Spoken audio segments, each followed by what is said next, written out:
Орчундуу окуялар, кызыктуу фактыларды камтыган жаңылыктар программасы түз эфирде өз ишин баштайт. Студияда мен Алмагүл Эркебай кызы кызмат кылам. Саламатсыздарбы? Алгач бүгүнкү чыгарылыштан кыскача түрмөк. Адам өлтүрүүгө буйрутма берүүгө экс-судья шектелүүдө. Ички иштер министрлигинин кызматкерлери аны жасалма уюштуруп берген. Алабукада мыйзамсыз акча чогулткан райондук билим берүү бөлүмүнүн кызматкерлерине карата кылмыш иши козголду.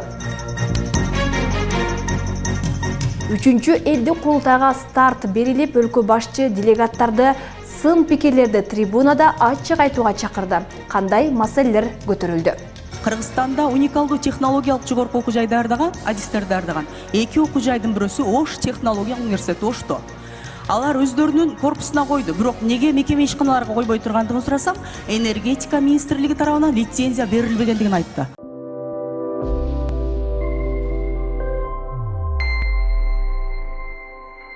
Урматтуу мекендештер, Москва шаарында эмгектенип жүргөн мигрант жарандар азыркы күндө Москва шаарында эң эле көйгөйлүү маселе документ иштери. Сиздерге ишеничтүү адистерди сунуштайбыз. Документтердин бардык түрүн даярдап беребиз. Жаңы келгендерге турак жайга каттоо, каттоону узартуу, базада жок болсо каттоо, чек арага чыкпастан 3 айга кайра каттап беребиз. Баары мыйзамдын негизинде. Ошондой эле эмгек келишими, макулдуктун ишеничтүүлүгү, медициналык китепче, ИНН, СИНИЛС, ДМС, паспорт котору, кара тизмеден текшеребиз. Айып пул, базадан текшерүү жана да Вайлбергске керектүү документтерди даярдап беребиз.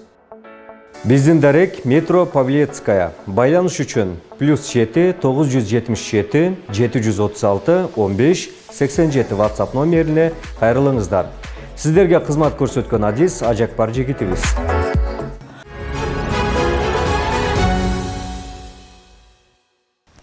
Ыкчам кызматкерлер буйрутма менен киши өлтүрүүгө бөгөт коюшту. Бул тууралуу Ички иштер министрлигинен билдирди. Маалыматка ылайык кабакта жаткан адам бизнес өнөктөшүн отставкадагы полковникти буйрутма менен өлтүрүүнү көздөгөн. Ошондой эле экөөнүн ортосундагы кастык карыздан улам чыкканы айтылды.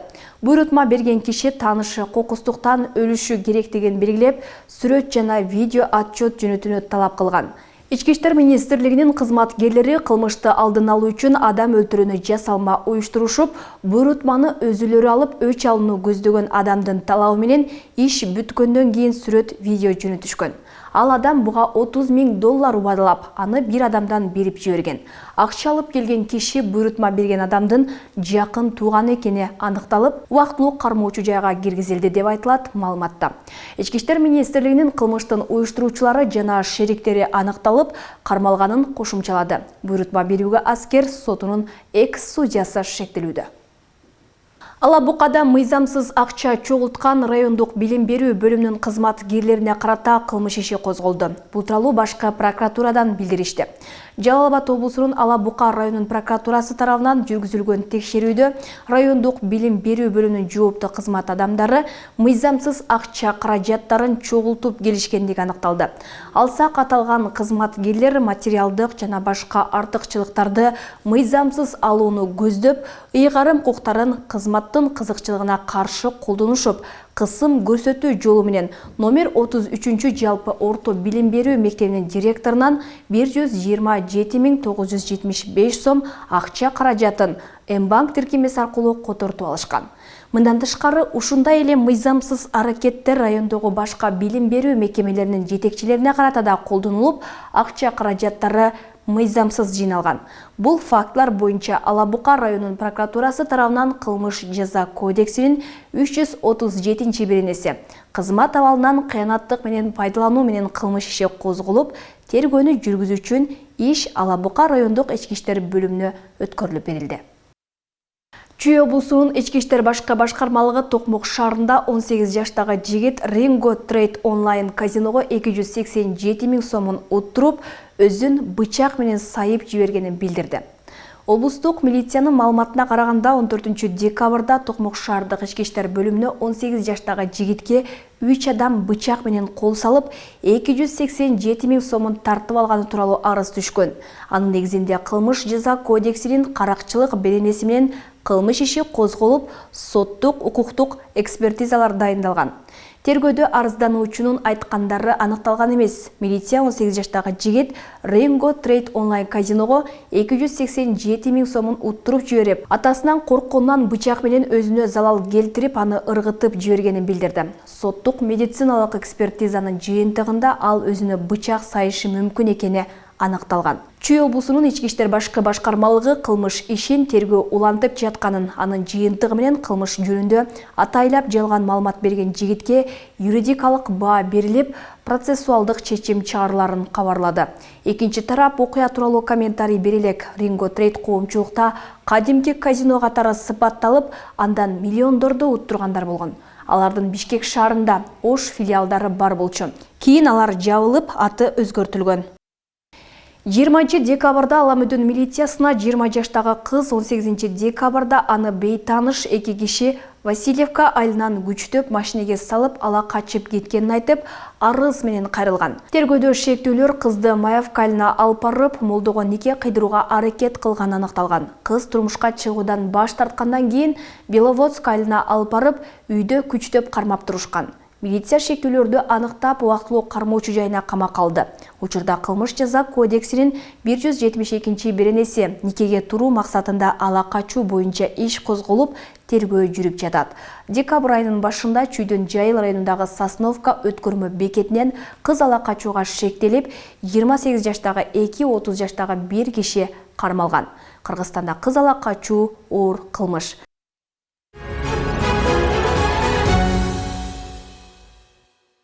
Үчүнчү элдик курултайга старт берилип, өлкө башчы делегаттарды сын пикирлерди трибунада ачык айтууга чакырды.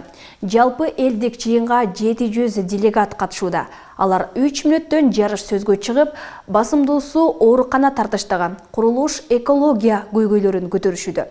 Элдик курултайдагы 2 күнгө созулат, анда жалпы 150 делегатка эл көйгөйүн айтууга сөз берилет. Кандай гана маселелер болбосун, мына трибунага чыгып ачык айткыла. Силердин чапаныңарды чечип албайт эч ким, бир тал чачыңар түшпөйт. Үчүнчү элдик курултайга старт берилип, президент делегаттарга кандай гана сын пикир болбосун, трибунада ачык айтуу талабын койду. Ал катышуучулар коопсуздук үчүн камтама болбосун эскертип, маселенин так жеткирүүсүн белгиледи. Так айткыла, факты менен айта бергиле. Бул курултай эмне үчүн? Курултай элдин оюн бардык республикадан келип, элдин оюн ушул трибунадан ачык айтуу. Жыйынга эл көйгөйүн президентке жеткирүү милдетин алган 700 делегат катышууда. Анын ичинен 640 өлкө аймактарынан, 30 киши этностук өкүлчүлүктөрдөн, дагы 30 делегат чет өлкөдөгү мекендештер болуп саналат. Анда делегаттар 3 мүнөткө жарыш сөзгө чыгып, сунушун так жеткирип калышы шарт. Мындан тышкары Беловодск Темен суу жолу бул айыл менен 5 айылдын тургундары колдонушат. Андан тышкары биздин Бишкек Карабалта Сосновка жолубузду дагы оңдоп берүүнү өтүнөбүз. Анткени бул жол Кош, Талас, Жалал Абадка кете турган жол. Азыр ошол жакта айдоочулар аябай көбөйдү. Жыйында курултайдын делегаттары нөөмөттөгү адамдар экенин белгилеп жаткан басылмаларга сөз берүү сунушу да көтөрүлдү. Өлкө башчы чечимди элдик курултайдын катышуучуларына койду. Ошон үчүн сөз бересиздерби, бербейсиздерби, курултайдын делегаттары чечет. Биз эч каршылыгыбыз жок. Жашыра турган эчтекебиз жок, корко турган да эчтекебиз жок. Делегаттардын басымдуусу трибунада оорукана тартыштыгы, жол, экология көйгөйлөрүн көтөрүштү. Өлкөнүн түштүк аймагына онкологиялык оорукана куруу муктаждыгы да айтылды. Ага катар мигранттардан шайланып келген Абазбек Базарбаев электиктерге дагы ипотекалык шартта үй берүү долбоорун ишке ашырууну суранды.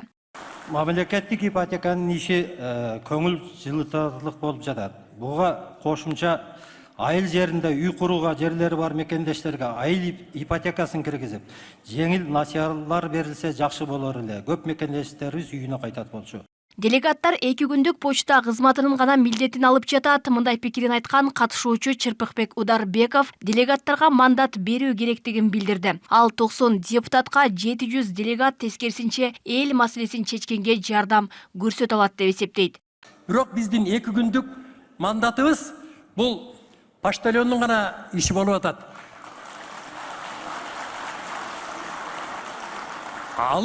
Алып келебиз, катты тапшырабыз, ошо менен биздин миссиябыз бүттү.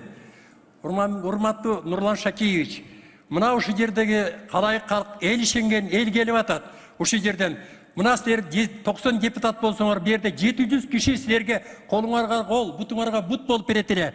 Ушуга тоскоолдук кылбай, макул болуп 1 жылдык мандат берсеңер, элдин тагдыры көп чечилет эле. Элдер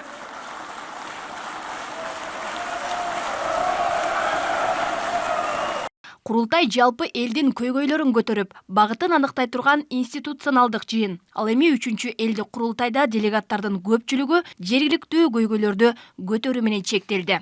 Ошондой чоң вопростор деле айтып атышат. Алар деле неме сурап талкуулап атышат. Менимче жакшы немелерди чечип атышат чамамда. Мына сууну ушул ортодо өзү жергиликтүү бийлик эле чечип коюш керек да, жанагы мындай майда нерселерди ал жерге апарбай эле бизге ошо чечилип, аябай мындай чечиле турган бир маселелерди көтөрүп барышса, ошол жер ошо жакшы болот эле. Күндөлүк турмушту чече турган нерселер болуш керек деп ойлойм. Бирок бизде баягы популизм, дагы бир нерсе деген нерселер көбөйүп кеткен да. Эптеп эле элдин атын чыгып сүйлөш керек. Кээ бир адамдар. Анан ошол менен кичине элге тааныш керек. Болгондо ушул болуш керек. Анан маселе чечилип калса жакшы. Элдик жыйын 2 күнгө созулат. Анда жалпы 150 делегатка сөз берилет. Белгилей кетсек, былтыркы жылы жыйында ГЭС куруу, суу маселелери курч көтөрүлгөн. Андагы айтылган сунуштардын 70% аткарылганы айтылды. Алмагүлерке Байгызы, Адилбек Абдакимов, Билбек Конобаев, Ош ТВ. Бишкек мэриясы ТЭЦке миллиард сом насыя алууга белсенүүдө. Бул тууралуу кала башчысы Айбек Жунушалиевдин шаардык кеңешке кайрылуусунда айтылган. Кайрылууда Бишкек жылуулук электр борбору ишканасы өзүнүн кредиттик карыздарын жабуу үчүн республикалык бюджеттен 1 миллиард сом насыя алууга макулдук берүүнү суранган.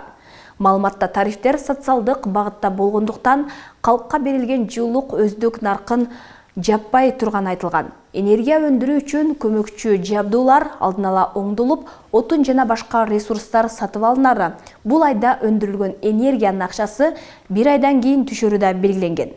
Күрөөгө Бишкек жылуулук электр борбору муниципалдык ишканасынын мүлкү коюлган. Ишкана жылуулук жана электр энергиясын сатып, чыгымдарды өздүк наркка кошуу менен кредитти төлөөнү пландоодо. Президент Садыр Жапаровдун 20 декабрь улуттук коопсуздук органдарынын кызматкерлери менен ардагерлерин кесиптик майрамы менен куттуктады. Мамлекет башчы чекистердин өлкөнүн коопсуздугун камсыздоодогу эмгектерин белгилеген.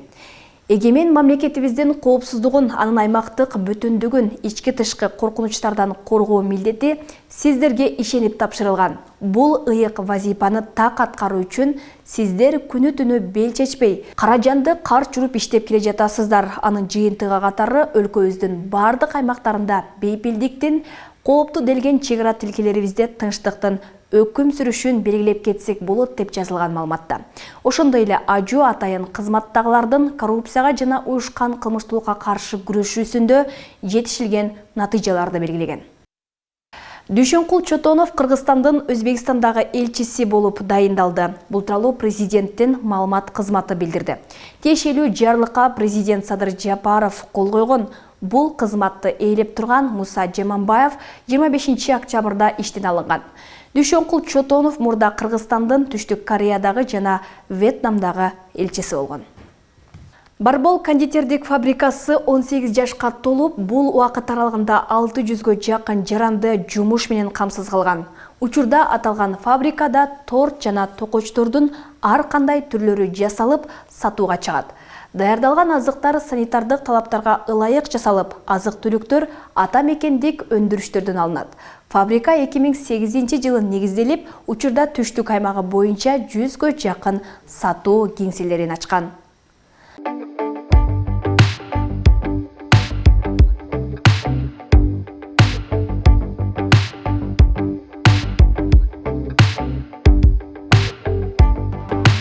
Ош шаарында негизделген Барбол кондитердик фабрикасы 18 жашка толду. Ал 2008 жылы негизделип, учурда 600гө жакын жумуш орду түзүлгөн. Фабрика ачылган күндөн тарта акыркы үлгүдөгү заманбап техникалар менен жабдылып, Түштүк аймагында 100дөн ашык сатуу кеңселер ачылган. Учурда аталган фабрика таттуу токочторду жана тортторго керектелүүчү азык-түлүктөрдүн дээрлик 80%-ын ата мекендик өндүрүштөрдөн алат. Биздин өндүрүш ушул Ош шаарында жайгашкан. Анан бир 500дөн ашык кызматкер иштейт. Анан бир 20дан ашык фирмалык дүкөндөрүбүз бар. Азыр ошол негизинен басымдуу Ош, Жалал Абад, Баткен жакта, көбүнчө Ош облусундабыз. Анан бир жыл мурда ушу Бишкекте да склад ачып, ал жака торттордон башка мөөнөтү узагыраак ушу печеньелерди жиберип баштадык. Ал жакта да бир улам Бишкекте бир аздан өсүп баратат. Бир 10 чакты азыр кызматкер болуп калды. Алар көбүнчө Оштон жиберген продукцияларды сатуу менен алек болушат. Бүгүнкү күндө фабрикада таттуу шириндиктер үчүн өз-өзүнчө цехтер ачылган. Анда торт кондитердик цехи, кондитер 2 цехи жана нан чыгарыучу цехта каралган. Жумушчулар 2 нөөмөт менен иштешет. Кызматкерлерге ысык тамак берилип, керектүү шарттар түзүлгөн. Учурда фабрикада күнүнө 2000ден 5000ге чейин торт жана токоштор даярдалып сатууга чыгат. Азыркы учурда биздин шартыбыз жакшы. Канааттандырарлык, намаз окуганга, тамактанганга, эс алганга шарттар түзүлгөн. Раздевалкалар дагы өз жайында, формаларын өз убагында жууп тазалап, ушундай кылып жумушчуларга шарттар жакшы түзүп берген. Кекс түрү бар. Кекс нежный, кекс класс, анан кекс сгущенкалуу. Томпок токоштон 2 түрү бар, андан начинкалуу, анан кийин простой деп айтылат. Ошол 5 түрү бизден основной өндүрүлөт. Андан сырткары бизде овсяный печеньелер өндүрүлөт. Овсяный класс менен овсяный изюм, мейизүү печеньелер өндүрүлөт. Күндүзгү бөлүмдө ошо 38-39 адамга чейин иштейт, 36дан 38-39га чейин. Түнкү бөлүмдө ошо 40 тегерегинде 40 адам иштейт. Барбол кондитердик фабрикасына жумушка кабыл алынган жаңы кызматкерлер атайын окуу курсунан өткөрүлөт. Алар фабриканын эрежелери жана талаптары жөнүндө маалыматка ээ болушат. Мындан сырткары иштеп жаткан кызматкерлердин кесипкөйлүүлүгүн арттыруу максатында компанияда окуу классы ачылып, кызматкерлердин квалификациясы жогорулатылат. Бул жер биздин окуу классыбыз. Атайын бизде компаниянын талабы боюнча ар бир жаңы келген кызматкер, анан иштеп жаткан кызматкерлер сөзсүз түрдө окуудан өтүш керек. Ар бир кызматкер, мисалы, жаңы келген кызматкерди биз жумушка үйрөтүүгө керектүү болгон окуу материалдар менен тааныштырып, анан аны барып практикада жасап көрүшөт. Анан ал кызматына жараша. Мисалы, сатуучу бизде жөнөкөй кызматкерлер бар, атайын производстводо иштегендер. Алардыкы бир аз азыраак, анан административдик кызматта иштегендердики бир аз көбүрөөк. Өлкө учурда таттуулардын 70%-ын Россия жана Өзбекстан сыяктуу өлкөлөрдөн импорттойт. Барбол кондитердик фабрикасы элди адал азык менен камсыздап, ата мекендик өндүрүштү өнүктүрүү багытын көздөйт. Ошону менен катар базарды ата мекендик азыктарга толтуруп, жарандарды жумуш менен камсыз кылуу максатында иш алып барат. Алда биз Кыргызстанда мына печенье сыяктуу эмелер, конфет сыяктуулар булар негизинен 70-80% импорттук азыктар ээлейт. Россия, Өзбекстан, торттон башка. Ошого биз өзүбүздүн өндүрүштү күчтөндүрүп, бул импортту азайтып дегендей, биздин Кыргызстандын базарын өзүбүздүн азыктар менен толтуруп, ошондо жумуш орун Кыргызстанда түзүлөт. Анан бул валюта дагы сырттан келген импортталарга сомдун кереги жок, алар сатып кайра долларга айландырып, валюта чыгып кетет. Ошол багытта импортту азайтып, биздин өндүрүштү күчтөндүрүү боюнча иштейбиз. Белгилей кетсек, Барбол кондитердик фабрикасы 2008-жылы негизделген. Учурда Ош шаарынан сырткары Жалал Абад, Базар Коргон, Кочкор Ата, Кызыл Кыя, Ноокат, Өзгөн, Кара Суу, Араван, Баткен, Кадамжай шаарларында жалпысынан 20 фирмалык дүкөндөр ачылып, жана ал дүкөндөр аркылуу кардарлар жаңы бышырылган азыктар менен камсыз болуп келүүдө. Толбай Бурканбеков, Адилбек Абдакимов, Ош ТВ. Мына ушундай маалыматтар менен кечки жаңылыктар топтому жыйынтыкталмакчы. Кечиңиздер көңүлдүү улансын. Алдыда түз эфирдин жүрүшүн Дүйнө жаңылыктары улантат.